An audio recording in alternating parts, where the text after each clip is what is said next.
Hello बच्चों, हमने जो इस चैप्टर को पढ़ना स्टार्ट किया मेरे चैनल के ऊपर 12th क्लास का फिजिक्स का मैंने सिलेबस स्टार्ट किया है। तो फर्स्ट चैप्टर है ये और उसका सबसे इंपॉर्टेंट और लास्ट पोर्शन हम पढ़ रहे हैं Gauss law and its application. तो गाउस लॉ हमने पढ़ा, उसका एक एप्लीकेशन मैं आपको करा चुका हूं इससे पहले वाले वीडियो में। ये सेकंड एप्लीकेशन और एक एप्लीकेशन और हम इसके बाद पढ़ेंगे। ये चैप्टर हमारा कंप्लीट हो जाएगा। यदि आपने वो वीडियो नहीं देखे गाउस लॉ और उसका पहला एप्लीकेशन तो आप जरूर देखिए। एग्जाम पॉइंट ऑफ व्यू से सबसे मेन पोर्शन है ये। तो क्या है देखिए, उसमें हमने क्या देखा था। देखिए फर्स्ट एप्लीकेशन के अंदर उसमें हमने देखा था field due to a uniformly charge infinite straight wire था, इनफाइनाइट लॉन्ग था वो, और उसके ऊपर क्या था, चार्ज डिस्ट्रीब्यूट था यूनिफॉर्मली। यूनिफॉर्मली का मीनिंग मैंने आपको बताया था कि ऐसा नहीं है कि चार्ज की डेंसिटी एक जगह बहुत ज्यादा है दूसरी जगह बहुत कम है, मतलब एक जगह वो बहुत इकट्ठे हो रखे हैं दूसरी जगह वो दूर दूर, ऐसा नहीं। यूनिफॉर्मली डिस्ट्रीब्यूट है। तो तब हमने किया था वायर के कारण। आज हम करेंगे सीट के ऊपर। एक प्लेन सीट है, उसकी लेंथ और ब्रेड्थ इनफाइनाइट है, उसके ऊपर चार्ज यूनिफॉर्मली डिस्ट्रीब्यूट है और हमें उसके कारण क्या बताना है, फील्ड बताना है। तो वही हम दो चीजें करेंगे। एक हम क्या बताएंगे, फील्ड की डायरेक्शन, और दूसरा हम फील्ड का फॉर्मूला ड्राइव करेंगे, मैग्नीट्यूड ड्राइव करेंगे। क्योंकि कोई भी वेक्टर क्वांटिटी है उसकी हमेशा दो चीजें होती है, तो दोनों चीजें हमें बतानी है। तो ये देखिए आप, मेरे ख्याल से आप प्रॉब्लम समझ गए। ये जैसे मान लीजिए ये पेपर शीट है, ये तो फाइनाइट लेंथ और ब्रेड्थ, इसी तरह से इनफाइनाइट है, इनफाइनाइट लेंथ इनफाइनाइट ब्रेड्थ, इसके ऊपर चार्ज यूनिफॉर्मली डिस्ट्रीब्यूट है। तो देखिए हम इसको इस तरह से नहीं रखेंगे बोर्ड के प्लेन के ऊपर। इस तरह से रखने से क्या होता है, देखिए इसको इनफाइनाइट के लिए हम ऐसा बनाएंगे, यहां भी डैश कर देंगे और यहां भी क्या कर देंगे, इस तरह से डैश।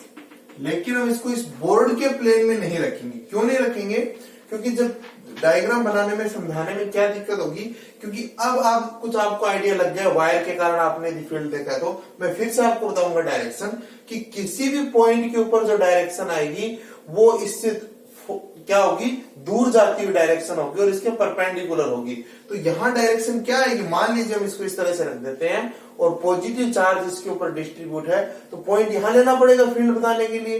तो डायरेक्शन क्या होगी, इससे दूर जाती हुई जो डायरेक्शन होगी, फार अवे वाली डायरेक्शन जो होगी, तो उसको बना पाना मुश्किल होगा। तो इसके लिए हम इसको कैसे रखेंगे, इस तरह से रखेंगे। सीट को जो हम रखेंगे बोर्ड के प्लेन के परपेंडिकुलर रखेंगे। और परपेंडिकुलर बनाने के लिए क्या तरीका होता है, ये इस तरह से तरीका। उसके लिए हम क्या कर देंगे, थोड़ा सा इसको क्या कर देंगे, टेढ़ा करके हम इसको बना देंगे। उसका मतलब ये होगा, तो फिर से सुन लीजिए एक बार इस बात को, क्या मैंने आपको बताया। देखिए इस तरह से ये हमने यहां से डैश करके क्यों बनाया, मैं फिर एक बार बता रहा हूं आपको। थोड़ा सा डैश कर दीजिए यहाँ किनारों पर, यहां भी और यहां भी, कि क्यों ऐसा हम कर रहे हैं। देखिए ऐसा हम इसलिए कर रहे हैं क्योंकि इसको अब क्या समझा पाना इजी रहेगा हमारे लिए। इसको इसे टेढ़ा रखना होगा, इस तरह से टेढ़ा नहीं है जैसे आप एक्स एक्सिस, वाई एक्सिस और जेड एक्सिस आप ड्रॉ करते हैं। तो जेड को, इसका मतलब ये नहीं कि ये इसी को 120 डिग्री पर, ऐसा नहीं होता है। Z axis out of the page होता है, तो कुछ या आउट ऑफ द बोर्ड कह लीजिए आप यहाँ। तो कुछ उसी तरह से हमने क्या रखा है, हमने इस सीट को बोर्ड के हमने क्या रखा है, परपेंडिकुलर रखा है। और हमें क्या बतानी है, इस सीट के ऊपर चार्ज यूनिफॉर्मली डिस्ट्रीब्यूट है, लेंथ और ब्रेड्थ इनफाइनाइट है। तो इनफाइनाइट के लिए वायर के लिए भी हमने डैश किया था ना, वो वीडियो आप जरूर देखिए, आपने नहीं देखा तो इसी तरह से इसके ऊपर जो चार्ज डिस्ट्रीब्यूट है उसके कारण हमें क्या बताना है। मान लीजिए इस सीट से कितनी डिस्टेंस के ऊपर, आर डिस्टेंस के ऊपर, आर डिस्टेंस के ऊपर यहां कोई पॉइंट क्या है, उसी तरह से पी है। ये सारा डिस्कशन हमारा कुछ उसी तरह का रहेगा जैसा हम कर चुके हैं। तो ये सीट है इस तरह से, इससे आर डिस्टेंस पर। आर डिस्टेंस कौन सी होती है, कल भी मैंने समझाया था उसके अंदर कि ऐसा नहीं आर डिस्टेंस, ऐसा नहीं ये होगी कौन सी। आर डिस्टेंस का मतलब इस सीट की पॉइंट पी से जो परपेंडिकुलर डिस्टेंस है वो है आर। अब हम यहां से क्या करेंगे, देखिए इसके लिए अब हम यहां से दो उसी तरह से क्या लेते हैं, इनफाइनाइट सिंबल एरिया लेते हैं। यहां इस इनफाइनाइट सिंबल का मतलब मैं समझा चुका हूं। एक तरह से इसके इनफाइनाइट पार्ट करें, जैसे 2 पार्ट करेंगे तो हाफ हो जाएगा, 3 करेंगे तो 1/3, 4 करेंगे तो 1/4। 10 से डिवाइड करेंगे इसको तो 10 पार्ट में, ऐसे इनफाइनाइट सिंबल का मतलब होता है इसको एक तरह से इनफाइनाइट पार्ट करें तो किससे डिवाइड करना होगा, इनफाइनाइट से। तो एक पार्ट कितना है थ्योरेटिकल, तो 0। इसका मतलब हमारा तो बहुत छोटे छोटे पार्ट ले। तो दो सिमेट्रिक हम क्या लेते हैं, एरिया P1 और P2 यहां हम लेते हैं यहां, और इस P1 के कारण हम फील्ड और P2 के कारण फील्ड यहां डिस्कस करते हैं। तो वो वीडियो आप जरूर देखिए। और सबसे क्योंकि 3 एप्लीकेशन में कोई ना कोई तो एग्जाम में आता ही। तो इस P1 के कारण, इस P1 में और नाम देता हूं, इसको मैं और नाम दे देता हूं यहां पर। इस P1 के कारण जो फील्ड होगा, यानी P1 के ऊपर जो चार्ज है उसके कारण जो फील्ड होगा उसकी डायरेक्शन क्या होगी, फार अवे डायरेक्शन। इसको हम क्या मान लेते हैं, DE1 वेक्टर। फिर याद कर लीजिए, कोई भी पॉइंट चार्ज होता है, क्योंकि पॉइंट चार्ज जैसा बिहेव कर रहा है, पॉइंट चार्ज होता है उससे r डायरेक्शन के, r डिस्टेंस के ऊपर कोई पॉइंट P होता है, तो यदि ये पॉजिटिव चार्ज है तो डायरेक्शन क्या होती है उससे फार अवे। तो ये आप ध्यान रखेंगे। तो बिल्कुल जितनी डिस्टेंस पर आपने लिया है बिल्कुल उतनी डिस्टेंस के ऊपर आप ये पॉइंट ले लीजिए यहां से। तो उसी तरह से आप क्या करेंगे, जब इस पॉइंट से यहां देखेंगे डायरेक्शन वही P पॉइंट के ऊपर, इसको मैं यहाँ थोड़ा इधर लिख देता हूं P2। फिर सुनिए क्या किया हमने, ये O है, O के सिमेट्रिक 2 पॉइंट्स हमने लिए P1 और P2। P1 के ऊपर जो चार्ज है उसके कारण हमने फील्ड बता दिया, और P2 के ऊपर जो चार्ज है उसके कारण हमने फील्ड बता दिया। DE1 हुआ ये, और ये हुआ DE2। ये लाइन ड्रॉ कर लेते हैं। तो सिमेट्री से क्या होगा, देखिए सिमेट्री से क्या होगा, इसको थोड़ा सा अच्छे से ड्रॉ करें। क्या होगा सिमेट्री से, ये एंगल मान लीजिए थीटा है। देखिए सिमेट्री क्यों है, देखिए क्योंकि जितना आपने ये पॉइंट लिया उतनी डिस्टेंस पर ये पॉइंट लिया है, ये सेम है, ये दोनों का हाइपोटेन्स भी सेम बनेगा ना। कहने का मतलब P1 से जितना P की डिस्टेंस है, P2 से भी P की उतनी ही डिस्टेंस होगी। तो चार्ज का जो वैसे फॉर्मूला है, देखिए क्या होता है, KQ/R²। तो इस पॉइंट की इससे डिस्टेंस सेम है और इसकी इससे डिस्टेंस सेम है, तो दोनों मैग्नीट्यूड में सेम होंगे। यानी इसका मैग्नीट्यूड DE1 वेक्टर का और DE2 वेक्टर का मैग्नीट्यूड तो सेम होगा, डायरेक्शन के कारण ही ये दोनों फील्ड डिफरेंट है, क्योंकि इसकी डायरेक्शन ये है और DE2 वेक्टर की डायरेक्शन ये है। तो थोड़ा सा समझ कर करेंगे। फिर मैंने क्या बताया, ये इस तरह से हम इसको आगे रिजोल्व करेंगे, इसको कंपोनेंट के फॉर्म में इसको तोड़ेंगे हम। तो ये मैंने समझने लिए मान लिया ये एंगल थीटा है, तो ये एंगल थीटा है। तो अब आप देखिए, देखो इसको, तो ये एंगल थीटा है, तो ये कंपोनेंट कितना मिलेगा, फिर याद कर लीजिए कंपोनेंट को। ये मान लीजिए A वेक्टर हो, तो इधर थीटा, तो ये इधर कितना मिलता है आपको, A cos थीटा, और इसी तरह से इधर क्या मिलता है, A sin थीटा आपको यहां से मिलता है। जिधर एंगल बनता है उधर कंपोनेंट cos होता है। तो इसी तरह से DE1 क्या आएगा, ये कंपोनेंट DE1 cos थीटा, और ये वाला कंपोनेंट कितना आएगा, DE1 sin थीटा। फिर हम क्या करेंगे, देखिए इसके भी कंपोनेंट बनाएंगे। तो ये एंगल थीटा में बार बार करो सिमेट्री से, ये एंगल भी थीटा होगा, इसके भी पार्ट करें। DE2 कितना आएगा, DE2 cos थीटा, और ये कितना होगा, DE2 sin थीटा।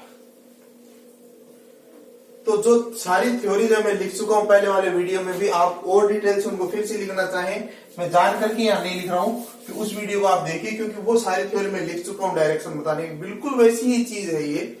तो क्या हो जाएगा यहां से, देखिए बिल्कुल उसी तरह वायर था वैसा का वैसा यहाँ सारा डिस्कशन है, वही कंपोनेंट हमने बनाए हैं। तो इनमें से क्या होगा, देखिए कि जो DE1 sin थीटा और DE2 sin थीटा कंपोनेंट्स हैं, वो दोनों कंपोनेंट्स एक दूसरे को क्या कर देंगे, कैंसिल आउट कर देंगे, और केवल आपको जो फील्ड मिलेगा वो कौन से कंपोनेंट्स के कारण रह जाएगा, वो आपका रह जाएगा DE2 cos थीटा और DE1 cos थीटा कंपोनेंट के कारण ही आपको केवल क्या मिलेगा, यहाँ पर फील्ड है वो मिलेगा। तो उस वीडियो को जरूर देखिए, क्योंकि वो पहला एप्लीकेशन था, तो और मैंने डिटेल से सारी बातें समझाई। सेम में फिर दूसरी वीडियो में बोलूं तो मतलब नहीं है, तो आप उसको देखिए। तो इसके कारण फील्ड की डायरेक्शन क्या आएगी, कि फील्ड की जो डायरेक्शन आएगी इस शीट के कारण आप देख लीजिए, परपेंडिकुलर और फार अवे डायरेक्शन इससे आएगी। अब आपको लगेगा कि ये तो दो ही पॉइंट के कारण हुआ, तो वही बिल्कुल वैसा का वैसा डिस्कशन। तो हम क्या समझाएंगे, जैसा एक पॉइंट यहां आप लेंगे, सिमेट्रिक पॉइंट यहां मिलेगा, यहां लेंगे वैसा यहां मिलेगा, इसी तरह से यहां पॉइंट लेंगे वैसा पॉइंट यहां मिलेगा, यहां लेंगे वैसा है, मतलब क्योंकि इनफाइनाइट लॉन्ग ऊपर है, इनफाइनाइट लॉन्ग नीचे, तो जैसा यहां पॉइंट होगा ऊपर की तरफ, वैसा का वैसा एक पॉइंट नीचे भी होगा, तो आपको जो फील्ड निकालना है तो सिमेट्री मिलेगी एकदम। हर बार आप यही करेंगे तो साइन थीटा वाले कंपोनेंट कैंसिल आउट होते रहेंगे और कोस थीटा ही रहेगा कंपोनेंट। तो ये एक बार फिर सुन लीजिए, किसी को कंफ्यूजन हो, आपको लगा सर कैंसिल आउट कैसे कर देगी, तो DE1 है DE2 तो मैं समझा चुका हूं आपको। मैग्नीट्यूड के अंदर DE1 और DE2 सेम है, क्यों? क्योंकि जो P पॉइंट है उससे भी इतनी डिस्टेंस पर है P1 से, और P2 से भी उतनी ही डिस्टेंस के ऊपर है, केवल किसका फर्क है, डायरेक्शन का। तो ये आप देखिए, और फिर उसी तरह से आप इसके अब जैसा पॉइंट यहां होगा वैसा पॉइंट यहां भी होगा, जैसा यहां होगा वैसा यहां होगा, यहां जैसा पॉइंट होगा वैसा यहां होगा। मतलब तो ऊपर जैसे के जैसे पॉइंट होंगे इस वाली लाइन से, वैसे के वैसे नीचे भी पॉइंट इस लाइन के होंगे। और सिमेट्री के कारण हमेशा ही क्या होगा कि जो कोस थीटा कंपोनेंट है वो बच जाएंगे और साइन थीटा वाले कंपोनेंट हमेशा कैंसिल आउट कर देंगे। तो ये फील्ड की डायरेक्शन के लिए हमने किया, और वो वीडियो में आप जरूर देखिए, जो थ्योरी मैंने इसके साथ आपको लिखाई है। अब हम दूसरा काम करते हैं इसके लिए। अब हमें दूसरा काम क्या करना है, अब हमें उसका फॉर्मूला ड्राइव करना है फील्ड का। तो उसके लिए देखिए मैं बनाता हूं, तो आप ये लिख सकते हैं, सारा वीडियो को पॉज करके जहां से भी आपको करना हो, और थ्योरी पहले वाले वीडियो से लिख लीजिए। अब देखिए, देखो अब उसके लिए हमें गाउसियन सरफेस लेनी होगी। तो वो गाउसियन सरफेस आप अपने अकॉर्डिंग जो आपको सूट करे, जैसी सिमेट्री हो, सोल्व आप कर पाए, वैसी गाउसियन सरफेस आप ले सकते हैं। तो यहां हमें किस तरह की, या तो क्यूबॉइड टाइप की, या जैसे मैं सिलेंड्रिकल ले रहा हूं उस तरह की गाउसियन सरफेस हम लेते हैं। तो किस तरह की गाउसियन सरफेस लेते हैं, देखिए मैं बना देता हूं, फिर हम इसको डिस्कस करते हैं। इस तरह की गाउसियन सरफेस हम लेते हैं।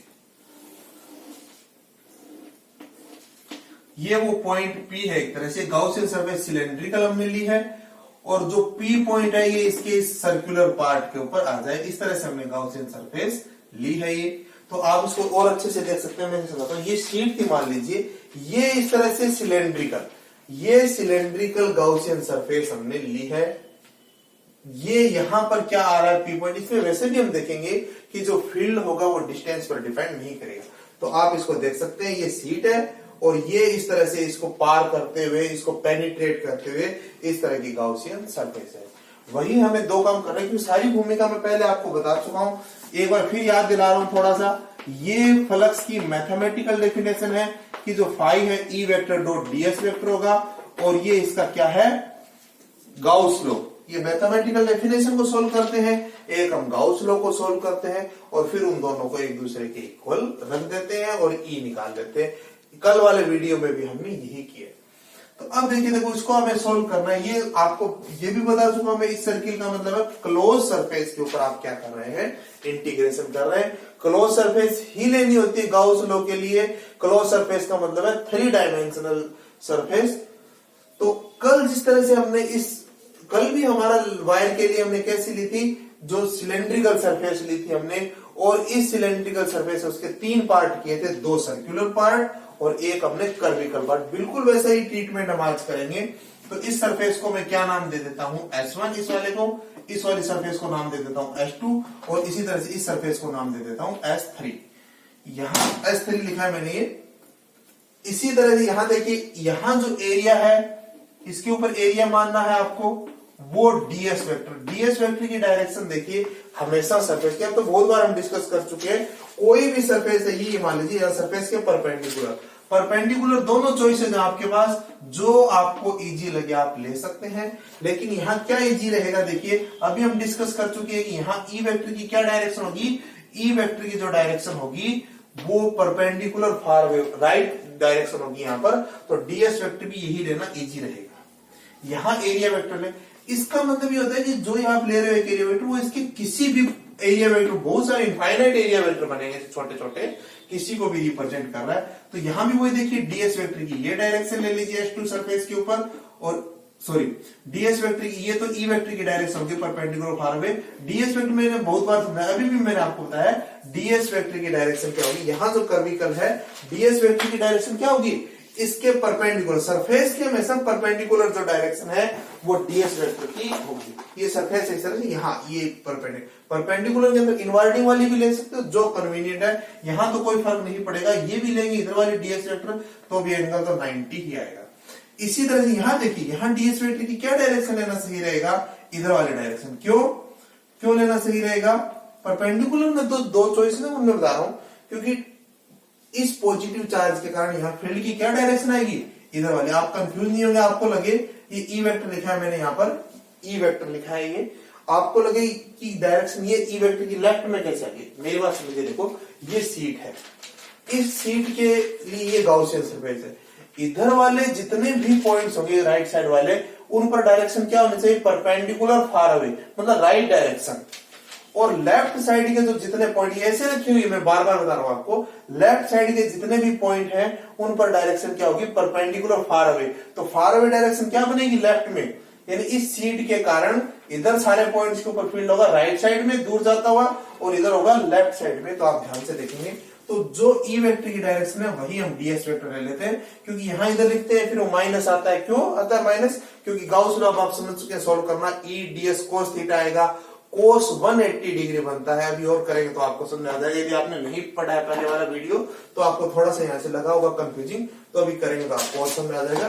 तो 180 डिग्री कंफ्यूज करता है, तो इसलिए फिर सुन लीजिए, सिंपल सा क्या किया हमने, हमें शुरू से बता रहा हूं क्या करना है। देखिए ये इनफाइनाइट प्लेन शीट है, चार्ज इसके ऊपर यूनिफॉर्मली डिस्ट्रीब्यूट है। आपको फील्ड बताना है तो उसकी डायरेक्शन बतानी पड़ेगी, फॉर्मूला बताना पड़ेगा, मैग्नीट्यूड मतलब बताना पड़ेगा आपको। तो डायरेक्शन हम कर चुके हैं, परपेंडिकुलर फार अवे होगी। और ये यदि नेगेटिव होता चार्ज डिस्ट्रीब्यूट तो परपेंडिकुलर होती, लेकिन टुवार्ड्स वाली डायरेक्शन होती, वो वैसे वो उससे कोई फर्क नहीं पड़ता डिस्कशन पर। फिर हमने जो फील्ड है उसका फॉर्मूला ड्राइव करने के लिए ये गाउसियन सरफेस माने सिलेंड्रिकल। इस गाउसियन सरफेस से 3 पार्ट करेंगे जैसे पहले एप्लीकेशन में किया। यहां राइट साइड के अंदर दोनों में ई वेक्टर की ये डायरेक्शन है, यहाँ एरिया वेक्टर की भी ये डायरेक्शन ले ली ताकि एंगल 0 बन जाए। यहाँ एरिया वेक्टर ई वेक्टर के बीच 90 डिग्री बनेगा, और यहाँ ये डायरेक्शन हमने ले ली। तो अब हम क्या लिखते हैं उसी तरह से, bye mathematical definition of flux. क्या करते हैं देखिए, bye mathematical definition of flux क्या आएगा देखिए, फाई इक्वल टू आ जाएगा integration on close surface E vector dot DS vector. इसके वो 3 पार्ट करते हैं कल की तरह।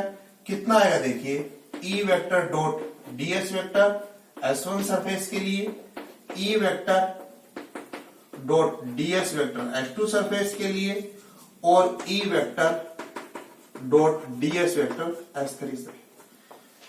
अब देखिए, आप कल भी मैंने समझाया था बिल्कुल उसी तरह से कि यहां जो क्या होगा, इंटीग्रेशन। आप क्लोज सरफेस नहीं लिख, क्योंकि आपके पास क्या था, आपके पास ये सिलेंडर था इस तरह से, आपने इसके 3 पार्ट कर दिए। इधर वाला सर्किल अलग निकाल दिया, इधर वाला सर्किल अलग निकाल दिया, बीच वाला जो कर्विकल है वो पार्ट रह गया।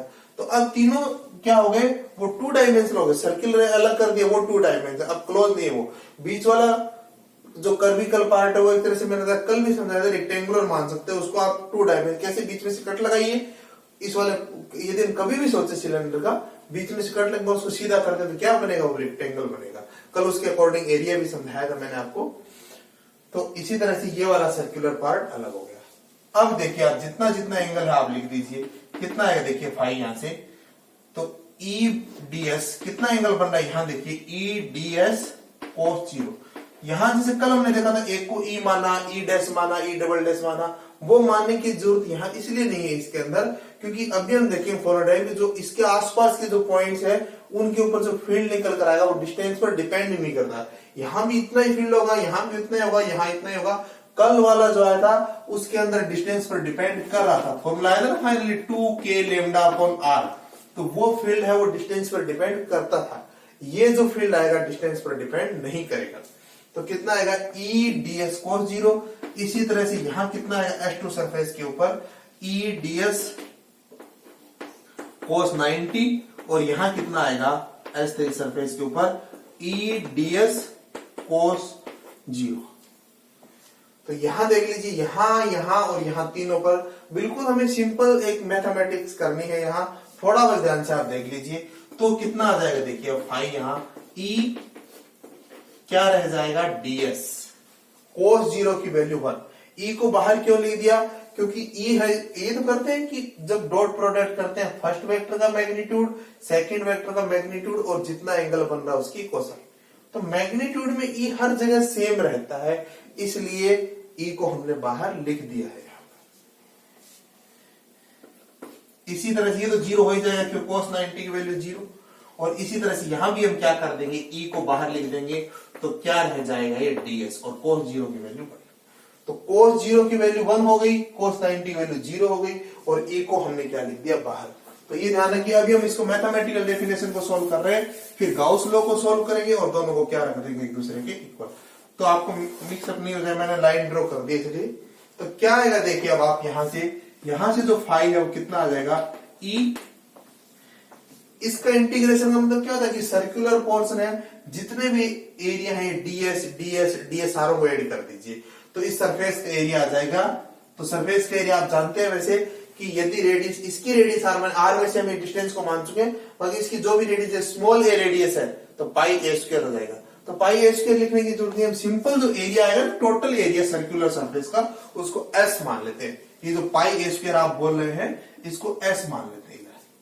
तो इसी तरह इधर ऐसा आएगा तो इधर भी कितना आएगा, वो s आएगा, तो ये हो जाएगा, ये भी s हो जाएगा, तो e इंटू एस। तो फाई है यहां से, वो कितना हो जाएगा 2es, ये आ जाएगी इक्वेशन नंबर हमारे पास 1। एक हम इसको सोल्व करते हैं, दूसरा किसको सोल्व करते हैं, गाउस लॉ को। तो बाई गाउस लॉ क्या आएगा देखिए, जो फाई है वो कितना आएगा, q अपॉन एप्सिलॉन नॉट, ये आ जाएगी इक्वेशन नंबर 2। तो ये सारा मैं मिटा रहा हूं देखिए इधर, ताकि कंफ्यूजन नहीं हो। तो आपको नोट करना है तो आप पॉज करके इसको कर सकते हैं। तो ये हमने इसको सॉल्व कर लिया, देखिए इसको सारे को।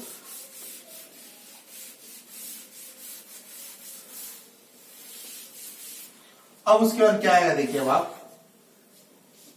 अब यहां देखिए, कल जो चार्ज था वो लेंथ पर डिस्ट्रीब्यूट था, तो हमने क्या ली, लीनियर चार्ज डेंसिटी ली। यहां हम क्या डिफाइन करते हैं, क्या यूज करेंगे, एक सरफेस के ऊपर, एक एरिया के ऊपर चार्ज डिस्ट्रीब्यूट है, तो हम क्या लेंगे, सरफेस चार्ज डेंसिटी या एरिया चार्ज डेंसिटी इसको बोलते हैं। तो बाय डेफिनेशन ऑफ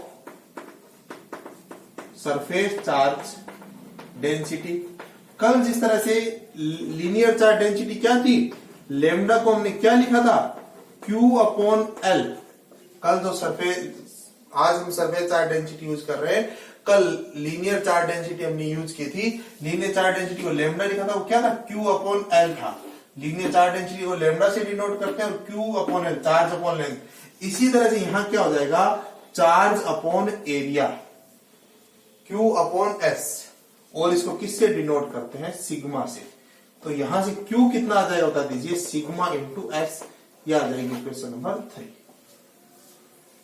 तो चार्ज कौन सा आपको लेना है, देखिए अंदर हो, यानी ये देखिए यहां से इस तरह से गाउसियन सरफेस है, जो गाउसियन, सारा चार्ज नहीं, सारी शीट के ऊपर था, आपको शीट को मैं ऐसे करके दिखा रहा हूं, सारी शीट में जो गाउसियन सरफेस के ऊपर, इसके अंदर तो कितने एरिया वाला आएगा, गाउसियन सरफेस। तो ये यहां हमने एरिया कितना माना है, सर्कुलर पोर्शन का एस, तो यहां भी एक सर्किल को कट कर रहा है ना एक तरह से, वो जो गाउसियन सरफेस जा रहा है, इस शीट का कैसा पार्ट काट रहा है, जो गाउसियन सरफेस इसको चीरता हुआ जा रहा है, इस शीट का कैसा पार्ट काट रहा है, एक सर्कुलर पार्ट।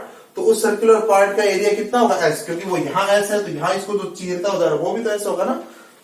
तो इसलिए हमने चार्ज अपॉन एरिया ले लिया। अब क्या कर देंगे देखिए, तो अब हम क्या कर देंगे देखिए, यहां से बाई इक्वेशंस कौन कौन सी देखिए, बाई इक्वेशंस 2 और 3, पहले हम Q की वैल्यू यहां पुट कर देते हैं। तो फाई कितना आ जाएगा, sigma S upon epsilon not, ये आ जाएगी इक्वेशन नंबर 4। तो देखिए, एक मैं आपको बार बता रहा हूं, पहले मैथमेटिकल डेफिनेशन को हम सोल्व कर लेते हैं, फिर हम गाउस लॉ को सोल्व कर देते हैं और इक्वल रख देते हैं। तो कितना आएगा देखिए, बाई इक्वेशंस, तो ये गाउस लॉ को सोल्व कर लिया, ये मैथमेटिकल डेफिनेशन को सोल्व कर लिया, दोनों को इक्वल रख देंगे तो कितना आएगा बता दीजिए, बाई इक्वेशंस 1 और 4 कितना आएगा, 2es equal to sigma S upon epsilon not, S cancel out हो जाएगा, तो E कितना आ जाएगा, सिग्मा अपॉन 2 एप्सिलॉन नॉट, ये आ जाएगी इक्वेशन नंबर 5। तो ये आप देख सकते हो, देखिए सिग्मा जो है वो तो Q अपॉन S है यहां से, तो जो डिस्टेंस हमने R ली थी, इससे जो R डिस्टेंस के ऊपर जो पॉइंट P था जो हमने बनाया, वो मतलब यहां जो फील्ड है वो डिस्टेंस के ऊपर डिपेंड नहीं करता। तो क्या लिख देंगे देखिए आप, इट इज ऑब्वियस that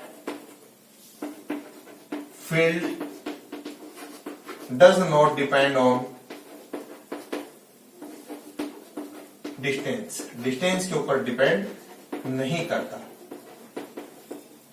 तो यदि आपसे पूछे, देखिए फिर आप लिख सकते हैं, उसको भी पॉज करके मिटा रहा हूं मैं। तो क्या है, यदि आपसे ग्राफ पूछे डिस्टेंस के और ई के बीच आपसे ग्राफ पूछे, तो ग्राफ कैसा आ जाएगा, डिस्टेंस आर हुई, डिपेंड ही नहीं करता, तो ई तो सेम रहेगा, तो ग्राफ ऐसा आ जाएगा। और ये वैल्यू किसके इक्वल है, ये वाली value sigma upon 2 epsilon not के वैल्यू इक्वल। तो ये सेकंड एप्लीकेशन, फर्स्ट में और दोनों में क्या सिमिलरिटी है, डायरेक्शन को हमने एक ही तरह से बताया है बिल्कुल, और हमने जो सरफेस भी लिए गाउसियन वो सिलेंड्रिकल लिए। सोल्व करना थोड़ा सा अलग तरीका है, बाकी दोनों एक जैसे डेरिवेशन है। वो लेंथ पर चार्ज डिस्ट्रीब्यूट था तो लीनियर चार्ज डेंसिटी ली, यहाँ एरिया पर डिस्ट्रीब्यूट है तो एरिया चार्ज डेंसिटी हम ले रहे हैं। वो वाला जो फील्ड आया था वो डिस्टेंस पर डिपेंड करता था, उसका हमने ग्राफ बनाया था, तो आर जैसे बढ़ता है ई कम होता जाता है। इसके अंदर जो आर है उसके ऊपर ई डिपेंड ही नहीं करता। और एक और लास्ट में क्या लिख देंगे, वेक्टर फॉर्म के अंदर क्या आ जाएगा बताइए, वेक्टर फॉर्म के अंदर क्या लिख देंगे, क्या करते हैं, कल भी क्या किया था, इधर हम लिख देते हैं आर कैप और इधर लिख देते हैं ई वेक्टर, आ जाएगी क्वेश्चन नंबर 6। बस तो आर वेक्टर की क्या डायरेक्शन है, यहां देखिए आर वेक्टर डायरेक्शन को बताना ना, एल कैप भी लिख सकते हो आप इसको, यूनिट वेक्टर है। यूनिट वेक्टर का फायदा यही है कि इसका मैग्नीट्यूड 1 होता है, तो 1 से मल्टीप्लाई करते को फर्क नहीं पड़ता है और डायरेक्शन हमें इससे पता चल जाती है। तो वेक्टर में तो आर वेक्टर की डायरेक्शन क्या है, here direction of R vector is, R vector कह दीजिए, आर कैप कह दीजिए, क्योंकि बेसिकली जो आर कैप है वो आर वेक्टर की ही डायरेक्शन बताता है। तो direction of R cap is perpendicular and far away from plane sheet. तो उसके परपेंडिकुलर है और उससे वो फार अवे है, कौन, फील्ड। आर वेक्टर की, आर वेक्टर की वही डायरेक्शन, वो फील्ड की डायरेक्शन को बता रहा है। तो ये सारा रहेगा, तो दोनों आप कर लीजिए अच्छे से इसके एप्लीकेशंस। एक और एप्लीकेशन है, लास्ट वीडियो रहेगा अपना कल, उसको मैं कंप्लीट करा दूंगा, उसके बाद हम नेक्स्ट चैप्टर स्टार्ट करेंगे। जो भी आपको दिक्कतें आती, कहीं से भी आपको कंफ्यूजिंग लगता है तो आप पूछ सकते हैं, कमेंट बॉक्स पे आप लिख दीजिए, मैं रिप्लाई कर दूंगा। और अभी भी आपने मेरे चैनल को सब्सक्राइब नहीं किया तो कर दीजिए, क्योंकि और बेल नोटिफिकेशन भी प्रेस कर दीजिए, क्योंकि जैसे भी वीडियो अपलोड करूं आपके पास मैसेज आ जाएगा। आज का वीडियो देखने के लिए थैंक यू।